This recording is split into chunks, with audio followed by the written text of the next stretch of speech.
there is the system of money. That's a different thing. Now, when we look at money as it's locked in a system, then we can take it out of the dollar or the euro or the yen or whatever to what is the system that we're working in. And then take responsibility how we are individually within that system. So if we have a relationship with money that looks at it as bad, that looks at it as the root of all evil and all these other kind of stuff, we keep it locked in that old system. Okay. All right. So I changed my relationship to money as a result of being in your workshop. It was dysfunctional. I recognize that. And now it's much more healthy and positive. It's happier. Okay. Am I going to exit the system that you're talking about, or what's the transformation that's going to occur because I've got a happier, more positive relationship to money? Am I going to be aligned with the money that's in a different system? That's an interesting question, because we have to recognize that as a collective, so, in IFS, there's a lot about legacy burdens and collective trauma. So the more that people shift out of and heal pieces of their own personal collective trauma, the more that it begins to disengage. So we're talking about a disengagement from that system that holds money as bad and in this energy of domination, greed. Also to recognize that our spending, when we think about marketers and companies, they base what they have and what they do and what they sell based on what people are going to buy. Mm. And when we shift our buying habits and we demand that things begin to change, more and more things change. So way, way, way back when everyone was using DDT and all these other kind of stuff, and, my mother was ordering organic food and everybody laughed at her in the early 60s. I'm kind of old, as opposed to now. And, there's a movement around sustainability. And if you really look around, you will see that things are changing. Yeah. And so that is part of the disengagement from that system. Does that happen on an individual level first, in that in the workshop you did this exercise where everybody looked at their legacy burdens? Am I right? Is that the right way to say it? Well, I ended up passing a bunch of stuff down a line and then sending it into light at the end and stuff. There was a process, okay? And I went along with it and enjoyed doing it and so on. But has that helped me to have my now much more positive relationship to money? Was it instrumental in the change that I now enjoy? Well, I can't say that for you what is true for you or not true for you. But what I do know is that most of our relationship to money comes from our culture. A lot of it comes from our family.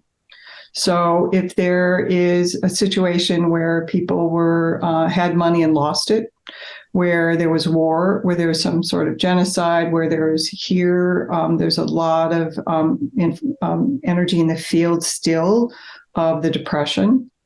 I don't know as much about Europe and I know that, I lived in China for a number of years, so I know that there's a lot of trauma around the Cultural Revolution, a lot of trauma there. So when we think about our relationship to money, we have our parts that are about what happened as a child.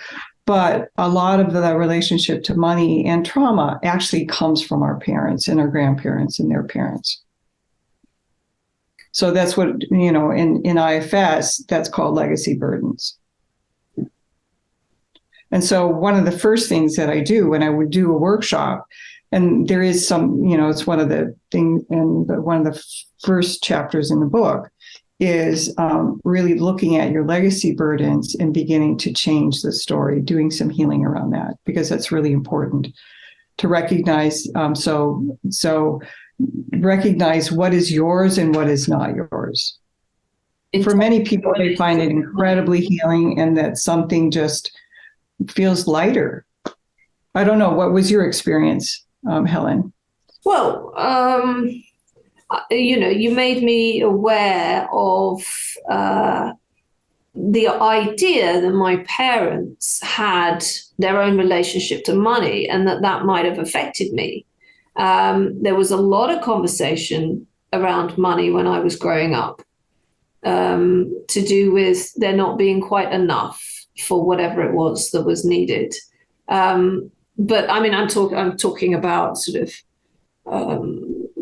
doing changes, renovating parts of the house or something, putting windows in that were double glazed, for example. Have we got enough money? No, we haven't got enough money. I'm not talking, there was always food on the table, as far as I remember. And if I needed some new clothes, then somehow the money was present, right? But if you go back a generation, my parents were children during the Second World War, and there was rationing.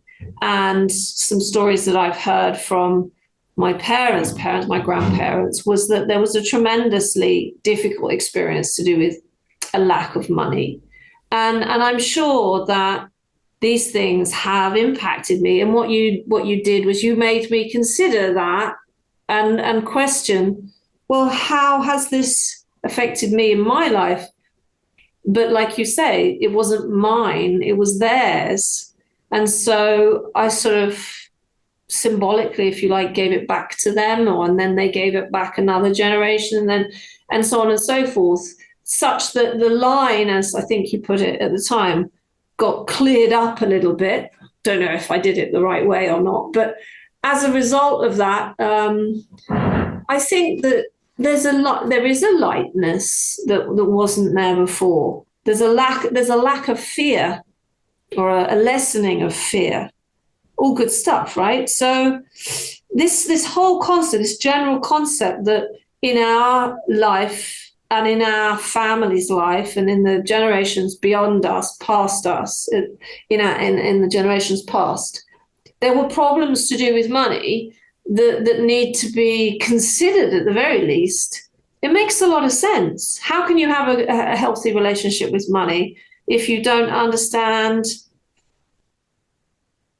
how that relationship circulates within you? You have to have some understanding, don't you? Of course. If we think about, we have a relationship to money, and it's like any relationship that you have, like, what are the parts? So if we're talking about IFS, what are the parts that are affected? What are the parts that, one of the things that I say is that money was one of our greatest spiritual teachers. It shows us really clearly what our beliefs are, what are our sense of value, who do we think we are. It shows us a lot of things about our sense of self, but also about whether or not we're able to feel ourselves as having worth in our pricing. All of this stuff is related to money. You're right.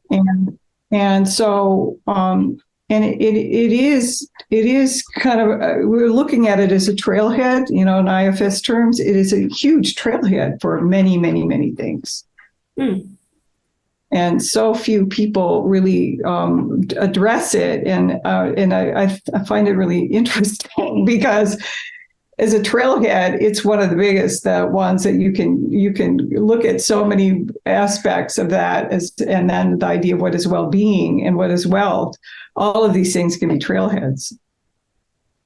Yeah, and if I'm not mistaken, following a trailhead back to the original trauma is a good thing to do. Well, it's not only as far as healing. If you really want a transformation, it's essential. It's not just good; it's really essential.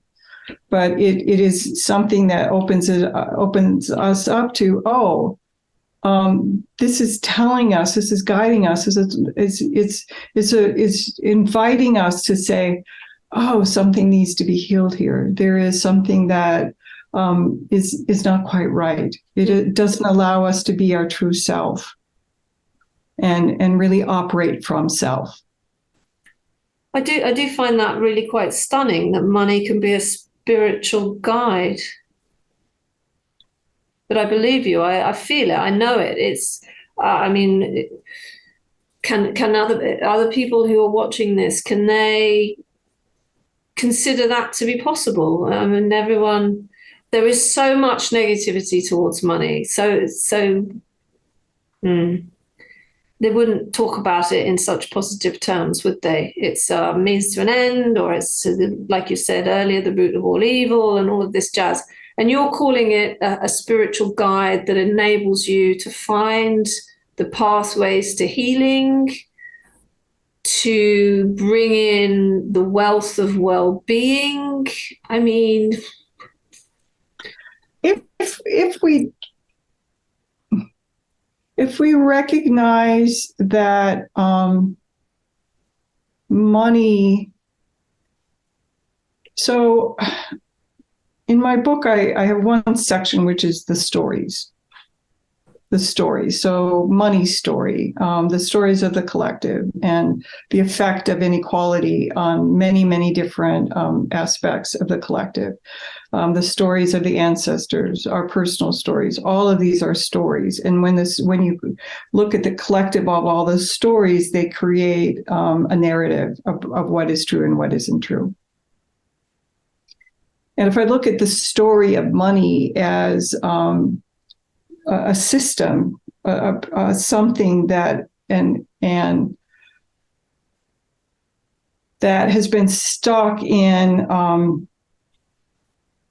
a paradigm or a matrix of domination and greed. And it's possible that if we look at all the stories of the collective, our ancestors, and our personal stories, that we are projected our legacy burdens onto money and say, money is your fault. It's not money's fault. And so one of the things I say is that when we bring our gifts, we bring our divinity to the marketplace. And in a sense, we're making love to the world. And then if we then allows money's pure potential, which it's possible, to be the expression of divine love in the marketplace. Well, when you say marketplace, don't you just mean community? I mean, the marketplace is where we have exchange, the place of exchange. Yeah, okay, yeah. Which doesn't need to be a negative, because exchanging between people, it's a nice thing to do. Yeah. And I guess if you've got that concept of money being happy, as in, are you getting value for money? Are you happy with your purchase? Are you happy with the service? Is the person who served you or gave you the product happy?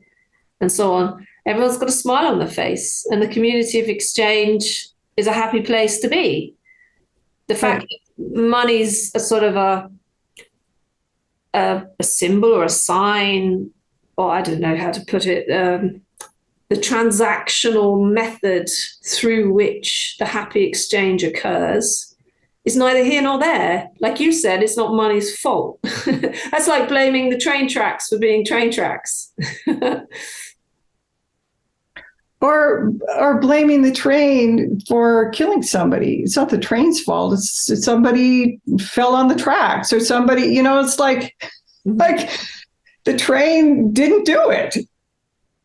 So I did a workshop at the IFS conference a couple of years ago, pre-pandemic, where I had people put the burdens, so ancestral burdens, trauma, whatever, behind them, all the parts behind them on little pieces of paper, and then the burdens of money behind money. So, and then people talked from the self of their selves to the self of money and went back and forth, and the self of money talked back. It was absolutely profound, because when people stepped into the energy of money, they really felt that money wanted a good relationship.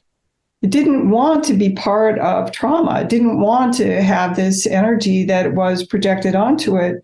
It wanted to be something that was an agent for good, an agent for collaboration, an agent for generosity.